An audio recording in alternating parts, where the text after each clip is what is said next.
Today I want to talk about, the starting point is a little book that was produced in Nafsan. I'll tell you about that in a minute. In fact, Rosie's talk earlier situated Nafsan for us. This is the only secular book ever produced in this language. A very small book produced in 1983 and full of some very interesting stories, but also it has in it an unusual code, which we'll find out about in the course of this talk, and a custom song. So in Alex's talk, and well, we just heard that in some languages you don't have songs. In Vanuatu, I think it's most common that all stories have songs. And here in this talk, I want to talk about one particular song, so a bit of a close reading of a song called Ririal, and the way that it's encoded in this book. And the fact that song language requires extra syllables, and Nafsan is a language that habitually loses syllables. It's renowned for being vowelless in certain contexts. And also this is a book which is all about customary knowledge in a society that we all know is predominantly Christian and heavily Christianized by missionaries, and in which the missionaries' task was to overthrow darkness. So they talk about darkness and they talk about light, and all the customary knowledge is part of darkness. So the take-home message will be that there's a Christian technology that's used in this book to perpetuate customary knowledge. So Rosie showed you already where we are.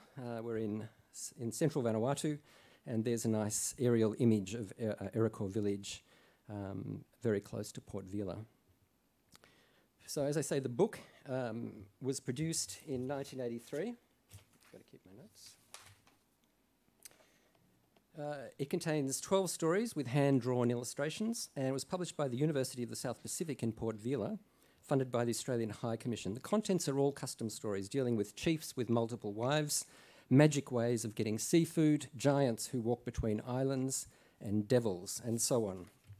But there's an interesting connection to Jean-Claude Rivière, who I also had the pleasure of meeting in Paris and having dinner with at Isabelle Brill's house. And he worked with Maxime Carlo. So Maxime Carlo was one of the authors of this book. You can see here, Carlo Maxime. And Carlo Maxime went on to become the Prime Minister of Vanuatu. But in the 1960s, he worked with Jean-Claude Rivière, and they produced this lexique en langue d'Eracor. That's the village we were talking about. And then Jean-Claude very kindly gave me a copy of this, which then went on to be the basis for the dictionary that I'm still working on.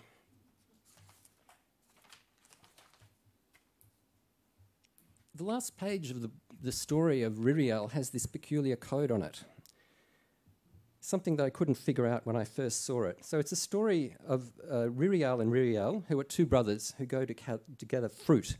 They go to gather Nakavika, which is Syzygium malacense, and Ririal is at the bottom and catches the fruit, but Ririal is up the tree and he falls and dies. Ririal sings a song asking first a pig, then a horse, then a flying fox to take a message back to his parents telling them that their son has died.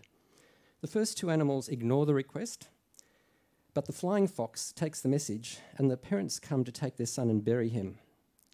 It's the only story in this book that contains a song, and this code is introduced with the words, Ririal asks it's a small song, and the small song says this. So this code somehow tells us the words of this song.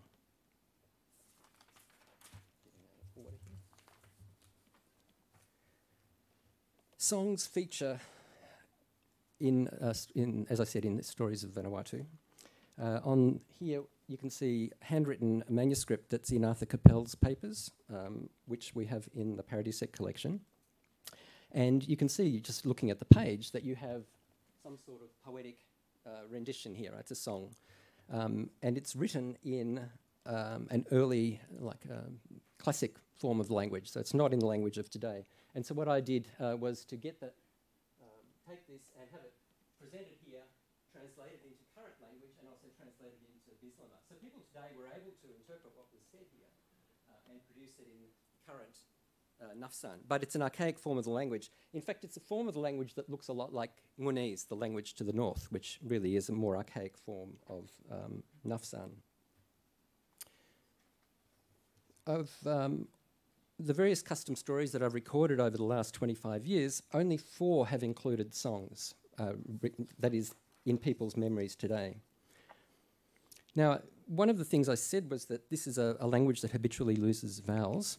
So here's an example from some writings of Pastor Sope, where again this is material from Arthur Capel's papers in the 1950s in the Paradisiac collection.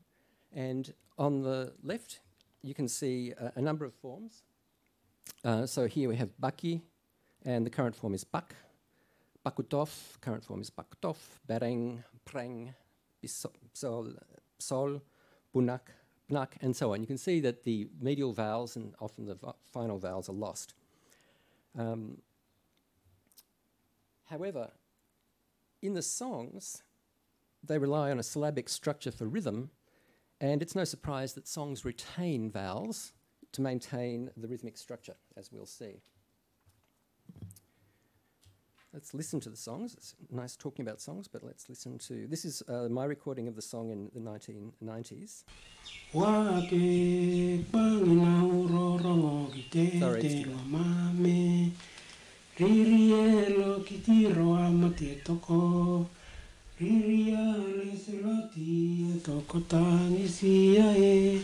Ririelo, ririelo, rielo, I.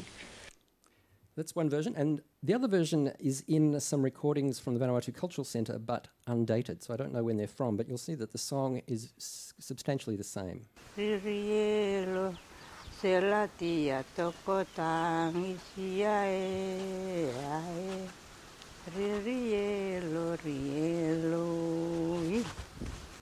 And you can see a transcription there by Linda Barwick of the song. And she's the one who's done the sort of musicological analysis that I'll be reading in a moment. So here are the words of the Ririel song as given the original source in white and in translation into Nafsan in current language in green. So you can see that in the first line you have the words tete ngomame, which don't occur as words for mother and father in current Nafsan, but could be in Nguenese, but they don't occur in the dictionary as that. Ririel kitiroa matetoko, so kitiroa, kitarup, and kipe mat, but yeah, again, vowelful forms, but not the same as the language today.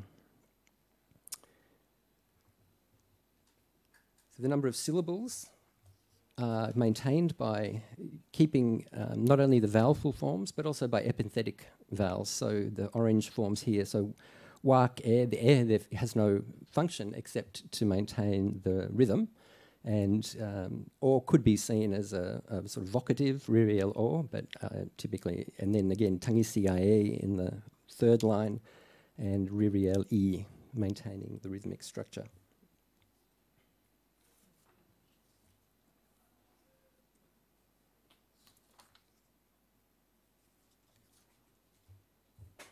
Now, what about that? Oh, well, here's some more. So there's quite a difference. If we look at the words in italics, these are words that don't occur, sorry, that are similar but don't occur in the current form.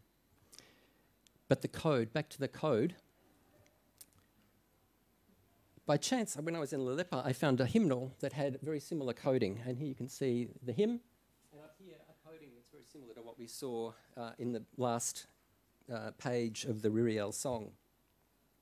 So this is called tonic sulfur. It's well known by musicologists. It was a technology used by Christian missionaries to propagate song melodies to people who didn't have knowledge of reading staff notation. And also it's a much cheaper way of printing this. Thinking back to letterpress printing, you can print just using ordinary printing technologies. So it was quite common in the mid-1800s, late 1800s, and it was, as you can see, this book, The Standard Course of Lessons Using Tonic Sulfur, went through 11 editions. It was a substantial book, 315 pages, so many hymns with tonic sulfur. And it also had a hand gesture that could be used with the... so the tones in tonic solfa are do, re, mi, fa, sol, right? So D, and those are the letters that are used in the code. So according to Webb, one of the co-authors of this paper, a common source for the use of solfa was the evangelising activities of the Queensland Kanaka Mission, who, he reports, distributed 432 testaments and 348 Sankey hymn books to Melanesians taken to Queensland to cut sugarcane. According to Miller, in his book Live, students were well known to have applied for entrance to the Presbyterian Training College in Santo in 1895 simply to get training in tonic solfa. So this was a new technology that people really were keen on. As custom songs came under threat in the missionary and colonial periods, the use of tonic solfa appears to have been an attempt to bring added prestige, in this case to this song Ririal, giving it the authority of an esoteric formalism, in addition to the power of the Christian missionising enterprise.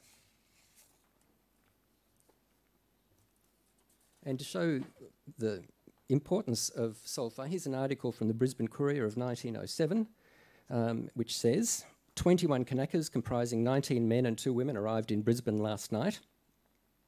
Using hymn books containing both old notation and tonic solfa, they sang concertedly a number of well-known hymns, apparently reading the parts with ease. The leader then offered prayer. The earnestness of the service and the musical abilities of the group, who will shortly be deported from Australia, some things do not change, considerably impressed many of the passengers. Stevens writes that tonic solfa was widely exploited by overseas missionaries who sought to exploit the novelty of 4-part hymn singing as a means of evangelising Indigenous people. It could be used with commonly available technology to represent both pitch and rhythm in typographic form, hence it was easily disseminated.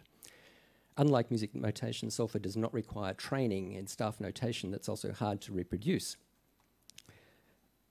Stevens even claims that in the case of present-day Fiji, almost universal musical literacy has been achieved through tonic solfa, and this should be recognised as an enviable social and cultural asset.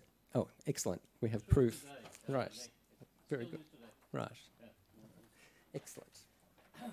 So you would have known what you were looking at when you saw that book. Now, the song itself, this is musicological analysis, so I'm going to go through and just show that the 2 recorded versions that we have differ slightly from each other, as well as from the published solfa version. And this is consistent with variability in traditional transmission and performance of oral tradition. And we can illustrate this by a closer look at the differences in the text-melody correspondences in the 1983 book production and my 1998 recording. In these 4 tables, we'll look at the 4 lines. The top line shows the syllable position. The count sometimes differs between the 2 versions.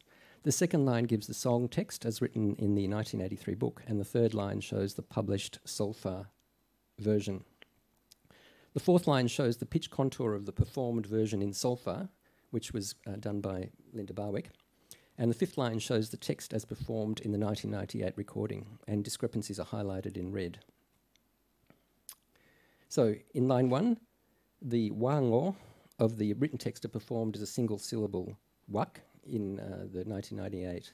And the melodic contour is maintained by introducing a melisma, mido, on the first syllable of the performed piece. Line 2 shows significant discrepancies between the written and performed versions. In performance, 2 epenthetic vowels are inserted at positions 4 and 8. And in addition, there's a melodic discrepancy in that the word kitiro is performed as re mi do rather than re do do of the written version. Otherwise, the text melody correspondence is pretty close. And in line 3, they're almost identical. So syllable 3 has a melisma in the performed performance. Ale, I suppose. And there's a typographical area in the written version. In line 4, so the minor melodic discrepancies in 7 and 8, the main difference between the written and the performed versions of line 4 is the omission of syllables at position 9 and 13. So ririello is truncated to riello, and the penultimate vocable is omitted. Despite this, the melodic direction and setting of text to melody is maintained. So while the song maintains these vowels, the story that it is wrapped in has lost them. So here's some of the text of the story around the song, and in red are the vowels that would be there if the story was written in the same form as the songs. So isike, which is one, is now iske. Namatu, instead of, is now matu. Nangyer would be nangisana, and so on. So the stories themselves don't maintain the vowelful forms, but the song that's embedded within them has the vowelful form. So in conclusion, there's very high correspondence in the text melody setting in 50 of the 51 syllables, and Ririel shows that songs maintain vowelful words even within a context of a story in which the words are in current vowelless forms. Tonic solfa appears to no longer have a function. We have Spotify and we have iTunes, and we don't need solfa. Perhaps in Fiji they do, I don't know, we'll find out. And I've found no recent examples of its use in Errorcore. So this book, produced in 1983, is the most recent version I've found. So there's a syncretism with which Christianity has been received in Efate, and this transcription, which was originally intended to make Christian hymns more accessible, has now been adapted in a monolingual set of custom stories to present a traditional song. So here we have then customary song in Christian clothing. Thanks. Thank you, Nick.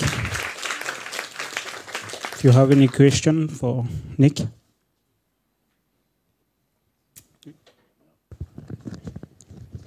Couple of comments, Nick. As I mentioned, I think, and I'm not sure, but I think that every Christian denomination in the 19th century introduced solfa notation to every country in the Pacific. Yeah, I think you're right. Yeah. Certainly true anywhere near Fiji, and it wouldn't be surprised me if it's true everywhere. In Fiji, it's continued. The biggest annual gathering of Fijians in Fiji is called the Methodist Church Conference, which takes place every year in August, and that includes a choir competition. Every community in Fiji has a Methodist Church choir, and they all learn using Solfa. Do-re-mi. Yeah, Right.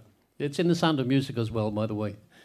That's part of your educational background. Yeah, The Sound of Music, the Yes. film? Yeah, Well, but yeah. in fact, there's No. there are other, there's the Kodai method. There Yeah. are other musical methods which have derived from solfa. So Kodai I'm also sure. uses the hand signals. Right, yeah, but I haven't seen that one. Yeah. Yeah.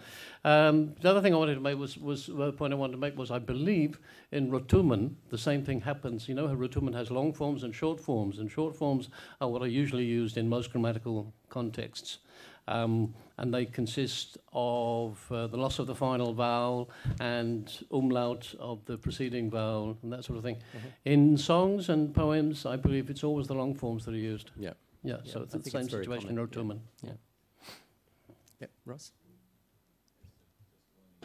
Point,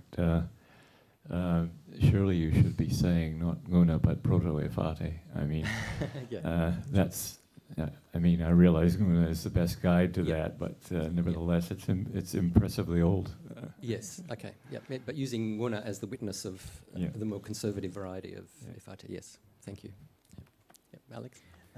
Thanks, Nick. So the fact that the songs are sung in a different language or different, variety or lect, compared to the prose narratives that surrounds it, that's interestingly found also in the north of Vanuatu, but I think in a broader area than that, throughout the Pacific. And Yep. also, I was talking to Linda In Australia. Yeah. in Australia too, Yeah, right? yeah. And in many places, at least in North Vanuatu, maybe Australia, Vanikoro for sure, it will be called the language of the spirits, of the ghosts or the devil or Yeah. whatever. Yeah. And so my first question was, would it be called like this in your area? And second question, could that have been a problem for a Presbyterian, missionaries to identify this language to some sort of pagan, heathen. No, not too much. I don't know what. Yes, so spirit, it's true in Australia too. It's really about revealed wisdom, right? And Lamont Lindstrom talks about this in Vanuatu, that wisdom, to be true wisdom, can't be from yourself. It has to come from an external source. And spirits and dreaming, in Australia dreaming is the way, but spirit sources are the way. But I haven't, in fact, many of the songs that I've heard, people actually attribute them to a composer. And they may say this is such and such a song. So I don't know how those two ideas fit together. These are secular songs. They're not seen as having any spiritual significance, and they're just entertainments as part of the story. So maybe that's different to others, which I have only recorded 2 songs that I would say were not entertainments, and they've really, in Iroquois, they're only known very fragmentarily. People don't have a strong memory of those songs. But the two ideas can fit together in the sense that some songs, at least in the North Islands where I know, can be attributed to a certain, Berle composed it in 1930s. Because he knew the language of the spirits, and he was inspired. And then I did interview a poet who explained to me how he gets inspired in spirit language. Right. He takes some magic and stuff. Yeah. But it can be still attributed to a person, but he was himself inspired by. Yeah. Like Virgil was probably like that, right? Yeah. Miriam?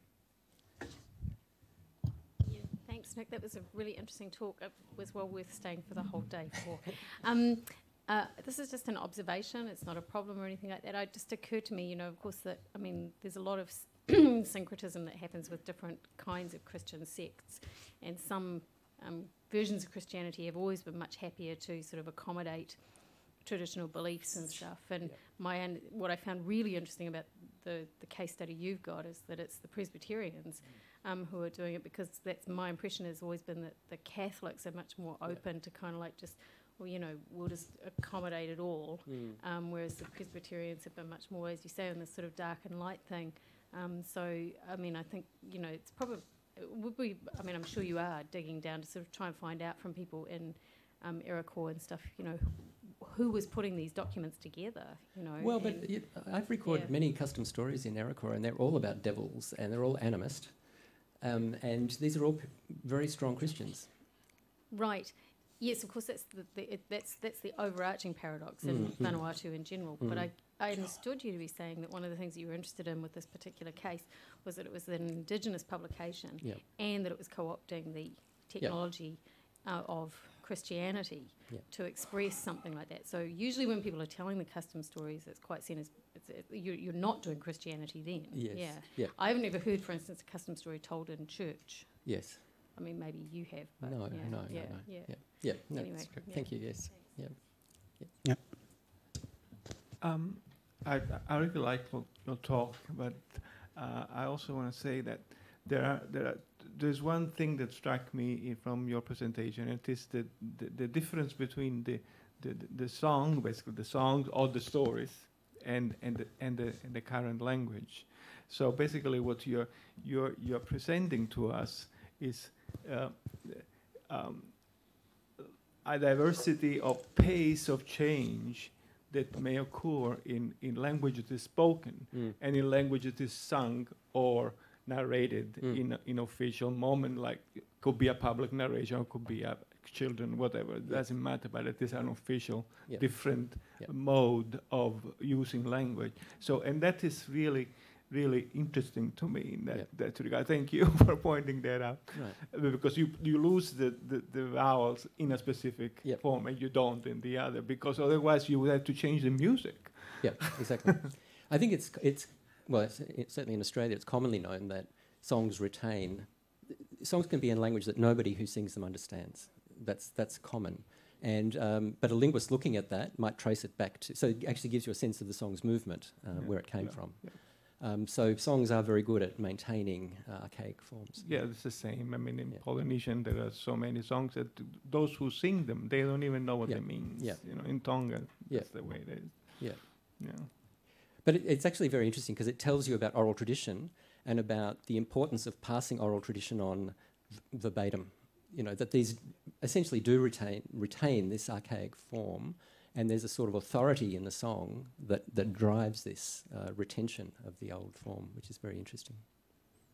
But it also tells us that if you change the language of the song, you have to change the song, the music part too, and that is a little more resistant to change than in language in everyday conversation is.